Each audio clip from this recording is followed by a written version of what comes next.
What do you think of when I say imposter syndrome? The psychological phenomenon imposter syndrome is when this high achiever doesn't really feel like they've actually earned their accomplishments, or for some reason feels that everything they have is a fraud, or they're just faking it till they make it but never get to the making it part.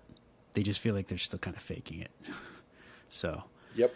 I would other say than just every single startups and startup business person does that. owners, yeah, I'm sure just lots of people feel I that think way. anybody, yeah. I mean, if you want to expand it to generally, I think everybody faces it at some point. Every parent faces it. Every business owner faces it. Every athlete faces it. Every performer of any type feels they do at some point in their career, Yeah, no but matter it how does good they seem are. I to mean, be. Adele at some point. It's Yeah. been like a buzzword and talked about a lot in the tech design development industry, startup industry, I guess. Any kind of like tech business industry for a while now.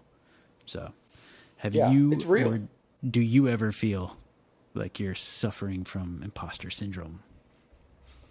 Now it's way less. But for a long time, absolutely. I think I think it's something. It's kind of a rite of passage. I think if you have a startup, if you have a new business idea, if you're trying anything new, if you're going outside of your comfort zone, you are by very nature going to feel like you are faking it. You are a fraud. When I first started UX design, I think that's probably where it hit me the most, me personally. I've never been to school for UX. I never studied that. When I went to school, that wasn't a thing. I don't have any degrees. I don't have miles of user profiles that I can just pull from. But I was doing UX for years before it was even a term. Yeah. But I In the had to design justify. industry, in the design industry specifically, this imposter syndrome is always talked about and brought up. And it's extremely common, especially when designers start getting into something like if they had a background in, say, if they went to design school or they just started learning on their own. Usually it starts with something small like you'll try to make some logos, you'll do some stuff for friends, t-shirts or whatever, posters, and that'll probably lead into like print design, and then that'll probably lead into, okay, well, I'll try playing around with the web pages. I'll mess around in Photoshop, see if I like doing compositing. And then these skills you build up over time will eventually lead to something else other than, what you started with, like print design. So in the evolution of a designer, at every different stage where they're learning more, everyone talks about there's the excitement of learning something new and kind of branching out.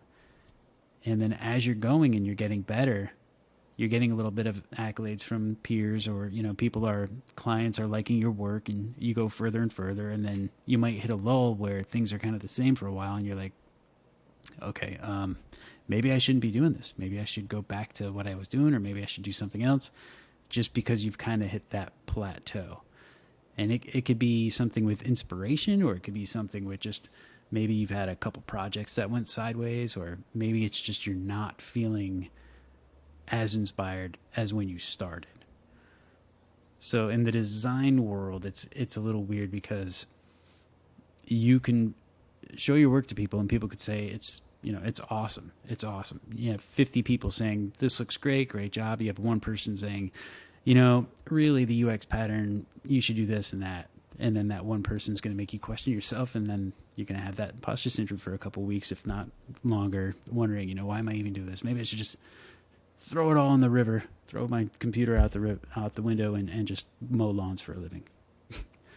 But so I, I I think everyone needs to recognize it, that it's there, and then keep going. I think the best thing you can do if you're feeling that is just keep going. When I was starting the business and I'm telling people, I'm a new company and I'm telling you how you should do X, Y, or Z. I I just did it. And until someone told me to stop, I kept going. And no one did. And so I built up, and suddenly you've done, UX on 20 different startups. Yeah. And now I can point to my own credentials to say that I can do this now. But when you're starting, everyone feels that. And unless you're, I mean, like a lot of businesses, it's not like you can win an award and that suddenly proves. I mean, design and advertising and marketing loves to do awards.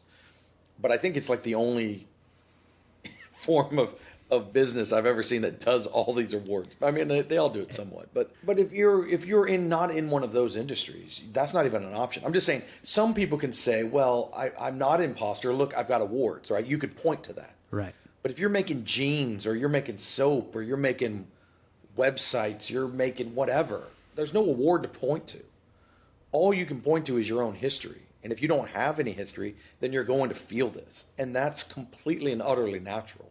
And I want any startup founder, anyone who's listening to this, anyone who's thinking of starting a business, don't let that stop you, because this is part of that process. This is one of the hurdles that every founder goes through.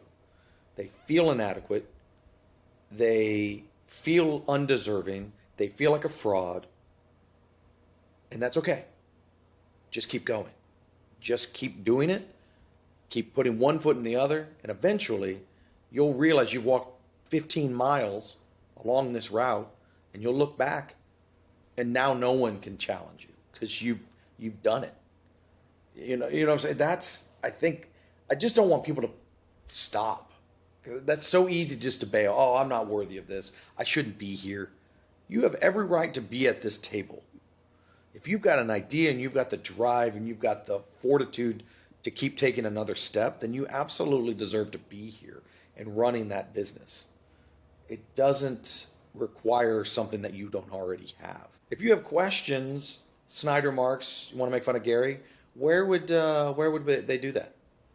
They could email us at hello@thebigpixel.net, or they can follow us on any of our social media channels. They could even leave comments in the YouTube videos from these podcasts.